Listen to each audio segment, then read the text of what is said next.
Era uma vez uma igreja formada principalmente por comerciantes, médicos e banqueiros. Eles se reuniam todo domingo para cantar, ouvir a palavra de Deus. Eles possuíam um grande objetivo em comum, que era viver uma vida naquela comunidade cristã, procurando se alimentar espiritualmente, amparar uns aos outros e se dedicar cada dia mais nos afazeres daquela cidade em que viviam. Mas um dia, aquela igreja recebeu uma carta, se você preferir, um e-mail, que deixou a todos boquiabertos. Uma pessoa de renome, um grande pastor daquela época, estava escrevendo a eles, repreendendo-os e fazendo-os enxergar que algo estava errado ali. Parece que em algum momento eles se deixaram influenciar pela cultura, pelos negócios e pela maneira de viver naquela cidade, de tal forma que por mais que eles estivessem investindo na infraestrutura daquela igreja, por mais que eles sustentassem missionários em outros lugares, em outras regiões, por mais que as programações fossem bem frequentadas, quando você ia a um culto, você mal ouvia falar de Jesus. Ao longo da semana, aquelas pessoas sequer se lembravam que Deus existia. Elas se diziam cristãs, mas no fundo, nem Cristo e nem os valores cristãos faziam parte da rotina delas. Ao longo desse mês, queridos, nós temos pensado um pouco sobre como viver uma vida cristã autêntica. Uma vida simplesmente cristã, que está mais relacionada ao nosso dia a dia, fora dos grandes focos, das programações da igreja, das conferências e dos momentos de acampamento e de avivamento. Uma vida cristã não focada somente no domingo, mas que contempla aquela segunda-feira chata que a gente não quer trabalhar, sabe? Uma vida mais voltada para a nossa rotina. E hoje nós vamos refletir sobre essa igreja que eu falei para vocês, que realmente existiu lá no primeiro século. É a igreja de uma cidade chamada Laodiceia, onde hoje fica a Turquia, e foi uma das igrejas originais para quem o apóstolo João escreveu o livro de Apocalipse. Abra sua Bíblia em Apocalipse, capítulo 3. Nós vamos ler do verso 14 ao 22. O texto vai passar para você aqui na tela. Mas se você tiver uma Bíblia, é bom que você abra, confira. O livro de Apocalipse, embora pareça muito misterioso, traz várias mensagens extremamente atuais e propícias para nós. Ele foi inicialmente enviado para as 7 igrejas da província da Ásia Menor, onde hoje é a Turquia, e uma dessas igrejas era a igreja de Laodiceia, que é o foco do nosso texto hoje. Apocalipse, capítulo 3, versos 14 a 22, que o Senhor nos abençoe na leitura e meditação da sua palavra. Amém? Carta à igreja em Laodiceia, ao anjo, ou seja, ao pastor, ao líder da igreja em Laodiceia, escreve: estas coisas diz o Amém, a testemunha fiel e verdadeira, o princípio da criação de Deus. Conheço as tuas obras, que nem és frio nem quente. Quem dera fosses frio ou quente. Assim, porque és morno e nem és quente nem frio, estou a ponto de vomitar-te da minha boca. Pois dizes, estou rico e abastado e não preciso de coisa alguma, e nem sabes que tu és infeliz, sim, miserável, pobre, cego e nu. Aconselho-te que de mim compres ouro refinado pelo fogo para te enriqueceres, vestiduras brancas para te vestires, a fim de que não seja manifesta a vergonha da tua nudez, e colírio para ungires os olhos, a fim de que vejas. Eu repreendo e disciplino a quantos amo. Sê, pois, zeloso e arrepende-te. Eis que estou à porta e bato. Se alguém ouvir a minha voz e abrir a porta, entrarei em sua casa e cearei com ele e ele comigo. Ao vencedor, dar-lhe-ei sentar-se comigo no meu trono, assim como também eu venci e me sentei com meu Pai no seu trono. Quem tem ouvidos, ouça o que o Espírito diz às igrejas. Vamos orar mais uma vez. Senhor, com a tua palavra aberta e lida diante de nós, pedimos, Senhor, que o teu Espírito Santo, que é aquele que inspirou as Escrituras, possa iluminar o nosso coração para enxergarmos as verdades que o Senhor quer nos ensinar nesta manhã. Por isso, ajuda-nos a atender o teu convite, a ouvirmos a tua voz, abrirmos a porta do nosso coração e assim termos a certeza de que o Senhor habita em nós e caminha conosco a cada dia. Oramos em nome de Jesus. Amém. Uma das coisas mais importantes para entendermos o livro de Apocalipse é resgatar o contexto histórico em que esse livro foi escrito. O apóstolo João conta que ele estava exilado na ilha de Pátimos, quando num domingo recebeu a visão. O próprio Cristo se colocou diante dele e pediu para que ele escrevesse todas essas coisas que estão reveladas aqui e as enviasse para as 7 igrejas da Ásia Menor, as igrejas de Éfeso, Esmirna, Pérgamo, Tiatira, Sardes, Filadélfia e Laodiceia. Isso aconteceu por volta do ano 96 depois de Cristo, quando Domiciano era governador, aliás, era imperador de Roma. Laodiceia era uma cidade muito importante na época de João. Ela foi conquistada pelos romanos por volta do ano 133 a.C. E ali eles construíram um sistema de estradas que ligava o leste ao oeste e o norte ao sul. E Laodiceia ficava exatamente no meio dessas estradas, no cruzamento dessas estradas, entre a cidade de Colossos e de Hierápolis. Essa localização bem estratégica fez com que a cidade crescesse e se tornasse um dos centros comerciais mais prósperos e mais importantes daquela época. 3 coisas faziam de Laodiceia um grande centro urbano. Primeiro, a sua indústria de lã. Os laodicenses eram muito conhecidos por causa da lã que era feita ali. Era uma lã negra, muito utilizada nos tecidos, nas roupas. Segundo, a cidade possuía uma escola de medicina especializada no tratamento de olhos e ouvidos. E inclusive ali eles haviam desenvolvido uma pasta feita de uma espécie de pó. Eles moíam algumas pedras daquela região, faziam com aquilo uma pasta, um emplastro, para se passar nos olhos, e acreditava-se que aquilo tinha propriedades medicinais, aquilo ajudava quando os olhos estavam inflamados.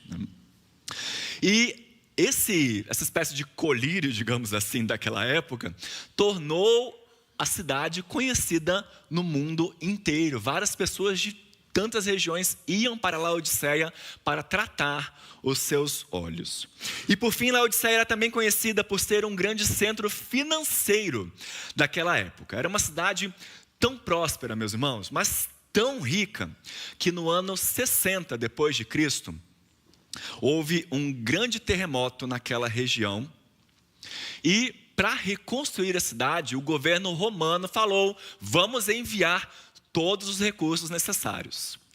Sabe o que os governantes de Laodiceia falaram? Não.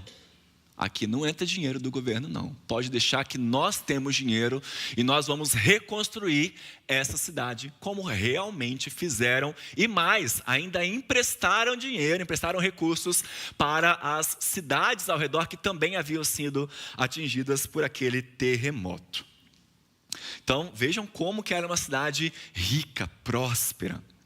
Na carta que Jesus pede para João escrever à igreja de Laodiceia, há várias referências à história, à importância cultural da cidade, e por isso que eu disse que quanto mais você conhecer a história, a geografia, os aspectos culturais daquela cidade, mais você vai entender por que é que Jesus escolheu essas palavras, escolheu utilizar exatamente essas expressões que ele traz aqui.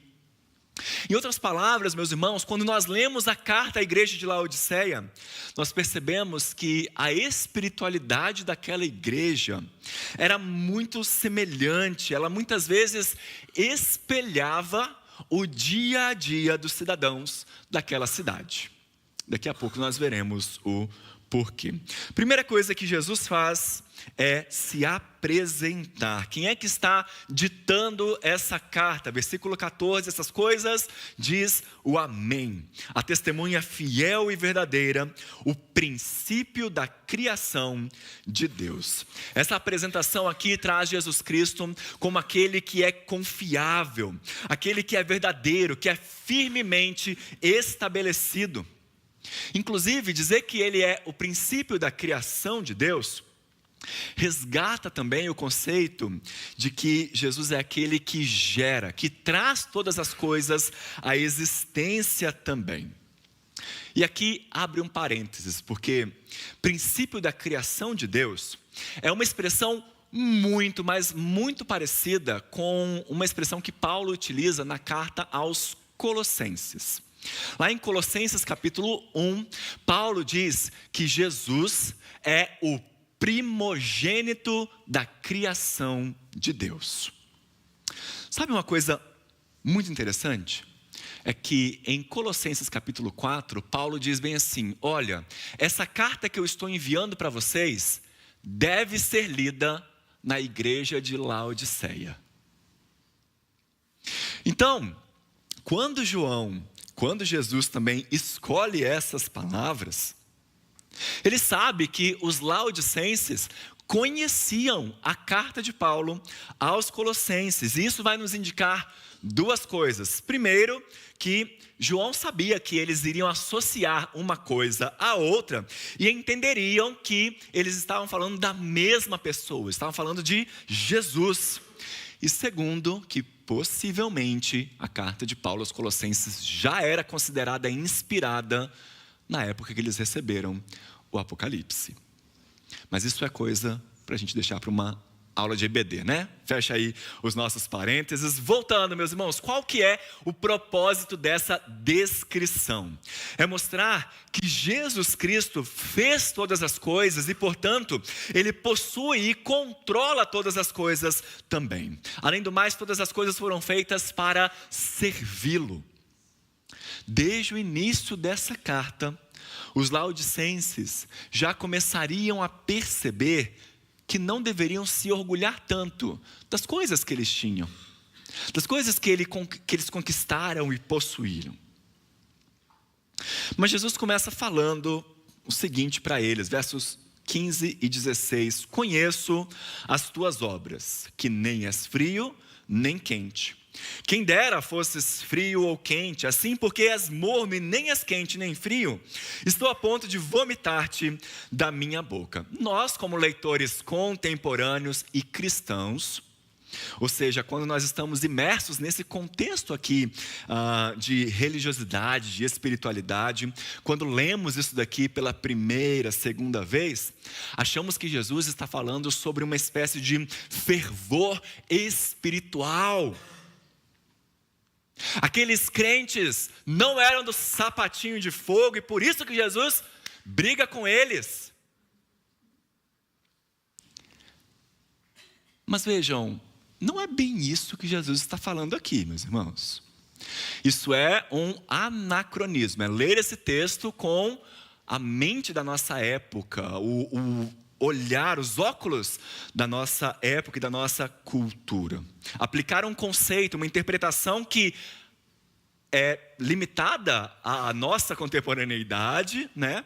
e jogá-la numa situação passada. E é por isso que é importante conhecer o contexto histórico. Faz toda a diferença. Quer ver como? Por mais que fosse uma cidade muito rica, Laodiceia tinha um problema. Ela não possuía fontes de água. Então, os cidadãos e governantes daquela cidade mandaram construir 2 grandes aquedutos. Um deles vinha de Hierápolis. Hierápolis, naquela época, era uma cidade muito conhecida pelas fontes termais. A água já saía quente dali, tinha propriedades medicinais, inclusive. O outro aqueduto vinha da região montanhosa de Colossos, onde havia uma fonte de água mineral, fria, fresca, própria para consumo. Então, qual que era o problema de Laodiceia? Tanto de um lado quanto do outro, as águas chegavam mornas na cidade e já já cheias de sedimentos também. A água que era quente, ou que deveria ser quente, chegava morna e já sem as suas propriedades medicinais. E a água que vinha fria também chegava morna e imprópria para consumo. Inclusive, algumas pesquisas arqueológicas mais recentes analisaram as pedras daqueles aquedutos e descobriram que já naquela época há vários vestígios de lodo. Então, quando a pessoa bebia aquela água morna e cheia de sedimentos direto, elas vomitavam. Em outras palavras, meus irmãos, toda a água que Laodiceia recebia não cumpria a função para a qual havia sido destinada.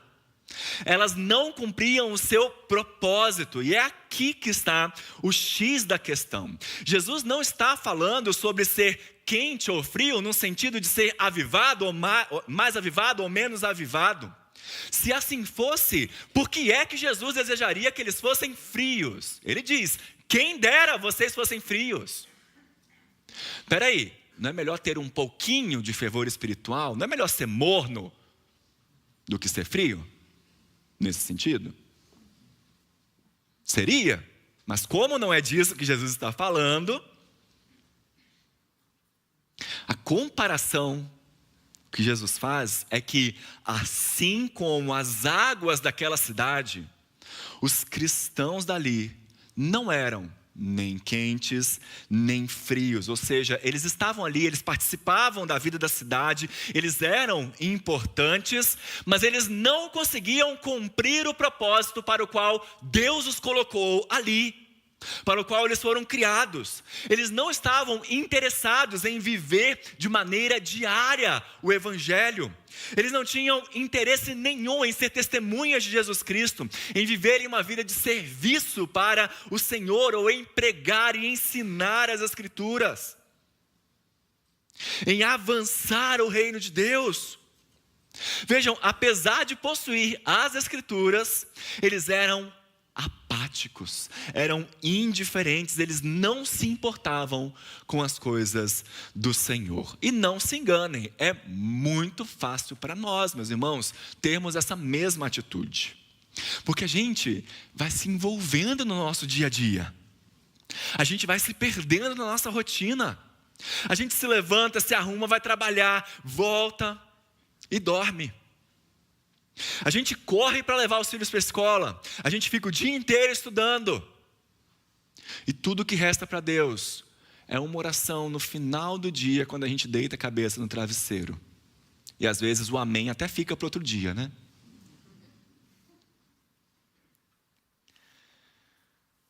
A gente não vive uma vida de espiritualidade intencional. Nessa certeza de que nós somos criados com um propósito, na certeza de que nós temos uma missão a cumprir neste mundo. Se der tempo, a gente pensa em Deus. Mas nunca dá. E como se não bastasse não se lembrar de Deus, a gente ainda deixa essa missão, esse propósito que Deus nos deu de amar as pessoas com quem nós convivemos. A gente não tem paciência com o idoso que mora com a gente. A gente trata mal o nosso funcionário. A gente deseja que aquele que pensa diferente da gente na política morra. Né? Ou no mínimo seja preso. É muito fácil, né? É muito fácil vir à igreja aos domingos como forma de cumprir um protocolo, uma obrigação. Mas na segunda de manhã, você ainda pode dizer que é um cristão? Os laodicenses descobriram que não. Sabe o que eles falavam? Versículo 17. Olha, eu estou rico, estou abastado, eu já tenho tudo o que eu preciso. Eu não preciso de nada. E o que eu não tenho, o que eu ainda preciso, deixa que eu vou atrás, eu conquisto. Mas Jesus diz, você quer saber? Você na verdade é infeliz, miserável, pobre, cego e nu. Olha aí o contexto da cidade vindo à tona aqui de novo. Eles se achavam abastados e ricos, porque aquela era uma cidade financeiramente importante, mas Jesus os chama de miseráveis, pobres. Eles eram conhecidos por seu colírio, seu tratamento para os olhos, mas Jesus os chama de cegos. Era uma cidade extremamente próspera no seu comércio de tecidos, e Jesus diz, vocês na verdade estão nus. Sabe por quê? Porque eles não reconheciam Jesus em sua vida diária. Eles não se reconheciam dependentes da graça, da bondade, da misericórdia de Deus. É só isso que nos sustenta, meus irmãos.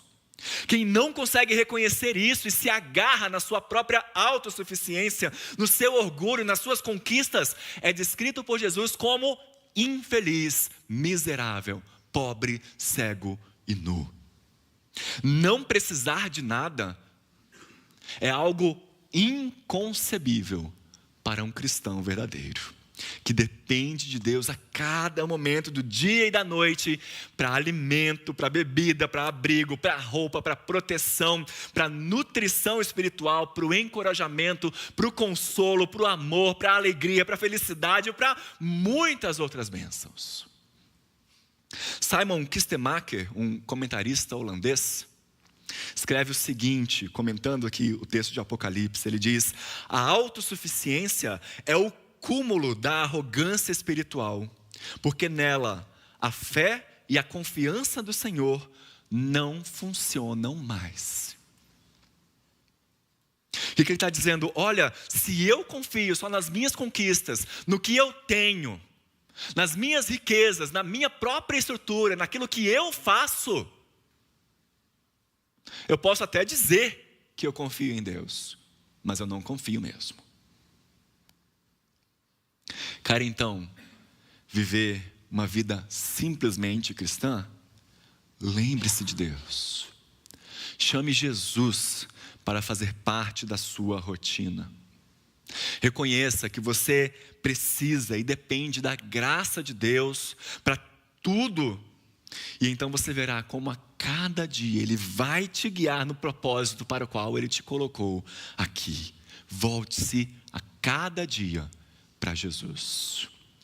Essa é a proposta que Jesus faz aos laodicenses. Quer consertar essa vida vazia e hipócrita que vocês levam? Versículo 18, aconselho-te que de mim compres, olha o contexto aí de novo, de mim compres ouro refinado pelo fogo para te enriqueceres, vestiduras brancas para te vestires, a fim de que não seja manifesta a tua nudez, e colírio para ungires os olhos, a fim de que vejas. 3 coisas os laodicenses deveriam sempre buscar em Jesus. Lembre-se que aqui a gente está lidando com uma metade. metáfora, né? Com uma simbologia. Primeiro, ouro refinado pelo fogo. 3 coisas também na Bíblia são comparadas com ouro refinado pelo fogo. No Antigo Testamento, a palavra de Deus. Salmo 19, lembram que a gente ouviu aqui semana passada? Ela é mais pura do que o ouro depurado, mais preciosa do que o ouro depurado. Também no Antigo Testamento, a sabedoria, nós lemos no início desse culto, a sabedoria é melhor do que o ouro puro. E no Novo Testamento, a fé é como o ouro refinado pelo fogo. Está lá em 1 Pedro, capítulo 1, verso 7. Segundo item que vem de Jesus, as vestiduras brancas, que em Apocalipse apontam para o perdão de pecados, para a santidade. E terceiro, colírio, para ungires os olhos, a fim de que vejas. Quem é que na Bíblia abre os nossos olhos? Quem é que nos convence do pecado, da justiça e do juízo e nos guia de volta para os caminhos do Senhor? O Espírito Santo, que vem de Jesus. Se eu quero viver uma vida genuinamente cristã, se eu quero no meu dia a dia reconhecer a presença de Deus e o quanto Ele me abençoa, o quanto eu dependo dEle, eu preciso de Jesus.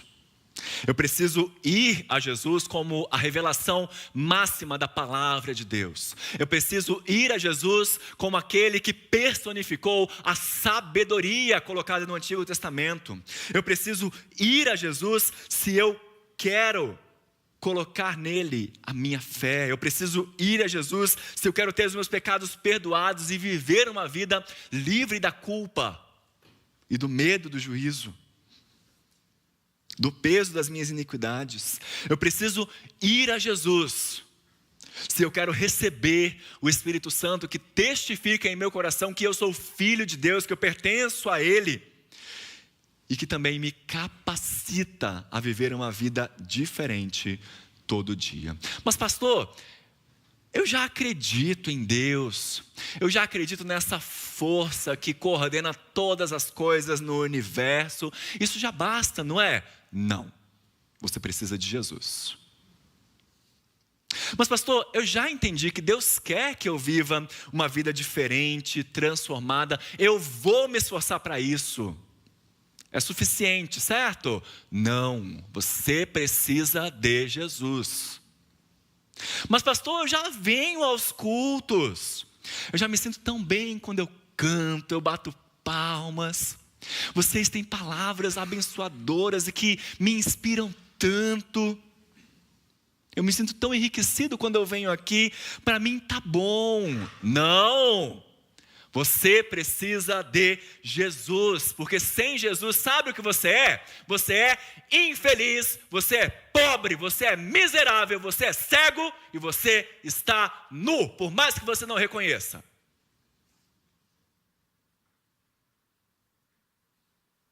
Qual é a solução então? O convite que o próprio Jesus faz ao final. Versículo 20. Eis que estou à porta e bato. Se alguém ouvir a minha voz e abrir a porta, entrarei em sua casa e cearei com ele e ele comigo. Queridos, eu só queria chamar a atenção de vocês para o seguinte: Jesus não está falando com não crentes. Jesus não está falando com ateus, com agnósticos, com espiritualistas, com místicos. Jesus estava falando com uma igreja aqui. Uma igreja que se reunia, mas o deixava de fora. O dono da casa estava do lado de fora. Aquele que os chamou para um banquete não estava presente ali. Mas notem também como a misericórdia de Jesus sempre está presente, permeando todo o texto. Primeiro ele diz: olha, porque você é morno, eu estou a ponto de vomitar-te, mas eu não vomitei ainda. Depois, citando Provérbios, eu repreendo e disciplino a quantos amo. Identificação para que nós possamos ir ao encontro do nosso Pai Celeste. Ele está à porta e bate, aguardando que nós respondamos prontamente ao seu convite para verdadeiramente cearmos com Ele, vivermos uma vida de arrependimento dos nossos pecados e reconhecimento diário da sua graça e do seu sustento. Infelizmente, meus irmãos, volta e meia Jesus precisa nos dar um puxão de orelha. E é por isso que essa carta ficou registrada no livro de Apocalipse. Quantas vezes nós sabemos que Ele fala conosco através da sua palavra, até temos noção de que Ele nos sustenta e nos dá mais do que nós pedimos ou pensamos, até vamos aos cultos, aos domingos, mas ao longo da semana, quando a nossa vida cai na rotina, nós deixamos Jesus ali, no cantinho, guardadinho, escondidinho, para a gente pensar nele no domingo de novo. O convite de Jesus, queridos, é para o colocarmos no lugar que é dele por direito, no nosso coração, no centro da nossa vida. É reconhecermos que tudo o que nós temos e tudo o que nós somos vem dele, é dado por ele. E sabendo disso, vivermos de forma simples, sim, rotineira, mas sem excluí-lo da nossa vida. É voltarmos a pensar no propósito e na missão que Ele nos deu, de vivermos para a sua glória, de amá-lo e de amar uns aos outros, na certeza de que nós pertencemos a Ele. É termos a plena certeza de que em todo tempo Ele está conosco. Ele segura em nossa mão e nos faz caminhar em meio às tempestades da vida e também em meio às bonanças. Diferentemente da igreja de Laodiceia, nós precisamos parar de fingir e reconhecer que muitas vezes não está tudo bem na nossa vida. Perceber o que anda acontecendo de errado e assim voltarmos aos caminhos do Senhor, nos arrependermos e abrir a porta para que Ele de fato reine em nós e caminhe conosco dia a dia. Não deixe de fazer isso ainda hoje, então. Ouça a voz de Cristo e abra a porta do seu coração. Que Deus te abençoe.